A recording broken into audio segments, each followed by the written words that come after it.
وآخر دعواهم أن الحمد لله رب العالمين۔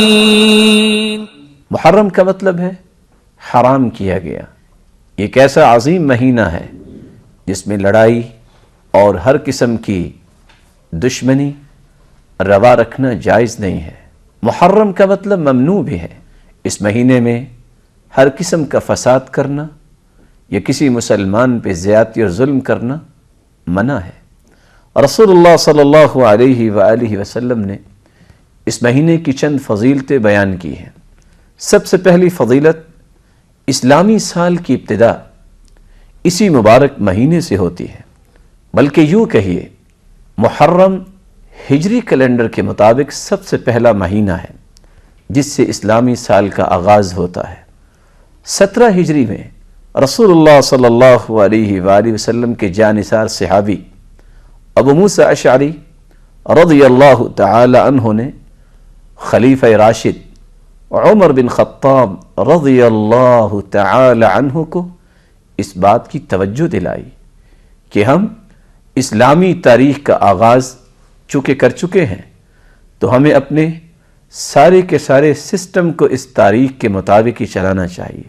چنانچہ خلیفہ راشد عمر بن خطاب رضی اللہ تعالی عنہ نے مشورہ کمیٹی میں اس مشورے کو رکھا، جس پر علی المرتضی رضی اللہ تعالی عنہ اور عثمان رضی اللہ تعالی عنہ کے مشورے پر اس تاریخ کو رائج کیا گیا۔ مکہ سے مدینہ ہجرت ذی الحجہ کے آخر میں ہی تھی۔ اسلامی حکومت کا جو نیا مہینہ شروع ہوا، سب سے پہلا مہینہ محرم کا مہینہ تھا، تو رسول اللہ صلی اللہ علیہ وآلہ وسلم کے صحابہ کے مشورے سے اسلامی سال کا پہلا مہینہ محرر ہی قرار دیا گیا۔ دوسری فضیلت، یہ حرمت والا مہینہ ہے۔ رسول اللہ صلی اللہ علیہ وآلہ وسلم نے جس قرآن کو صحابہ کرام کو سکھایا، وہ قرآن اس حقیقت کو بیان کرتا ہے، ان عدت الشہور عند اللہ 12 شہرا، اللہ رب العزت کے ہاں مہینوں کی تعداد 12 ہے۔ جب سے زمین و آسمان کو اللہ نے بنایا ہے، مہینوں کی تعداد 12 رکھی ہے۔ منہا 4 حرم، اور ان 12 مہینوں میں 4 مہینے حرمتوں والے ہیں، ان کو مزید عظمت اور عزت سے نوازا ہے۔ خود رسول اللہ صلی اللہ علیہ وآلہ وسلم کا فرمان ہے، جس کو ابو بکر رضی اللہ تعالی عنہ بیان کرتے ہیں، سال 12 مہینوں پر مشتمل ہوتا ہے، جن میں سے 4 مہینے حرمت کے مہینے ہیں، 3 مہینے متوالی ہیں، ذوالقعدہ ہے، ذوالحجہ ہے اور محرم ہے۔ ان 3 مہینوں کو اللہ تعالیٰ نے اور رسول اللہ صلی اللہ علیہ وآلہ وسلم نے ان 3 مہینوں کو حرمت والے مہینے اس لیے کہا کہ ان 3 مہینوں میں لوگ اللہ کے گھر کی زیارت کرنے کے لیے، حج کرنے کے لیے بیت اللہ کا قصد کرتے تھے۔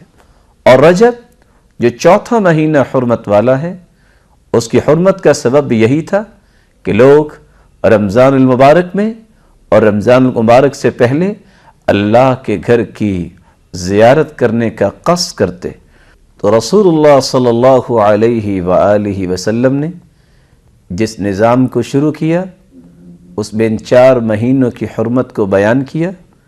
چنانچہ ان مہینوں میں جنگ و جدل بند کر دی جاتی اور امن کی ضمانت ہوتی تھی، اور لوگ بآسانی حج بھی کر لیتے اور عمرہ بھی کر لیتے۔ تیسری بات، محرم کا مہینہ یہ رسول اللہ صلی اللہ علیہ وآلہ وسلم کا پسندیدہ مہینہ تھا۔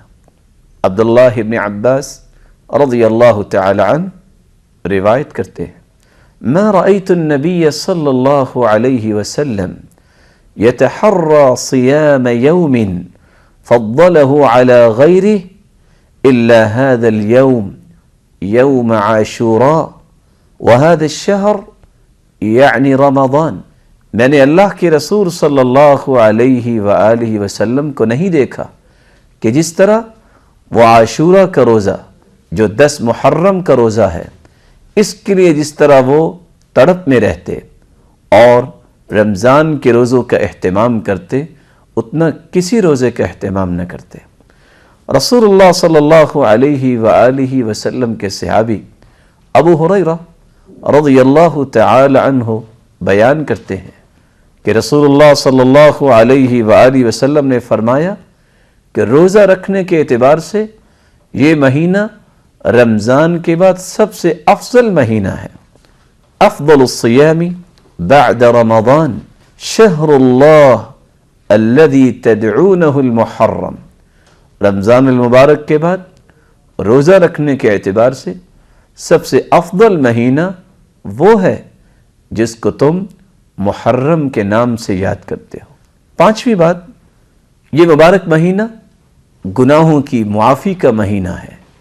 عبداللہ ابن عباس رضی اللہ تعالی عنہ روایت کرتے ہیں، رسول اللہ صلی اللہ علیہ وآلہ وسلم نے فرمایا، احتسب علی اللہ، میں یہ گمان کرتا ہوں کہ یوم عاشورہ کا روزہ 10 محرم کا روزہ رکھنے والے کے بارے میں ان یکفر السنہ التی قبلہ، اس کے 1 سال کے گناہوں کو اللہ معاف فرما دیتے ہیں۔ اور ابو قتادہ رضی اللہ تعالی عنہ سے مروی ہے، رسول اللہ صلی اللہ علیہ وآلہ وسلم سے جب سوال کیا گیا یوم عاشورہ کے روزے کے متعلق تو فرمایا یکفر السنۃ الماضیہ، پچھلے 1 سال کے گناہوں کو اللہ معاف فرما دیتے ہیں۔ چھٹی بات، یہ مہینہ اللہ کے نزدیک بھی بڑا معزز مہینہ ہے کیونکہ اس مہینے کی نسبت اللہ کی طرف کی گئی ہے۔ ابو ہریرہ رضی اللہ تعالی عنہ روایت کرتے ہیں، رسول اللہ صلی اللہ علیہ وآلہ وسلم نے فرمایا، افضل الصیام بعد رمضان شہر اللہ الذي تدعونہ المحرم۔ نبی کریم صلی اللہ علیہ وآلہ وسلم نے محرم کو شہر اللہ، اللہ کا مہینہ کہا ہے۔ یہ اعزاز سال کے کسی اور مہینے کو نصیب نہیں ہوا۔ رسول اللہ صلی اللہ علیہ وآلہ وسلم نے جہاں اس مہینے کی عظمت کو بیان کیا، وہاں قرآن مجید نے اس بات کا حکم دیا ہے، فَلَا تَظْلِمُوا فِيهِنَّ أَنفُسَكُمْ، ان مہینوں میں اپنے آپ پہ ظلم مت کرو، اپنے آپ پہ زیادتی مت کرو۔ اور سب سے بڑا ظلم اور زیادتی یہ ہے کہ انسان اللہ رب العزت سے دور ہو جائے۔ سب سے بڑا ظلم یہ ہے کہ انسان اپنے آپ کو گناہوں کے قریب لے جائے۔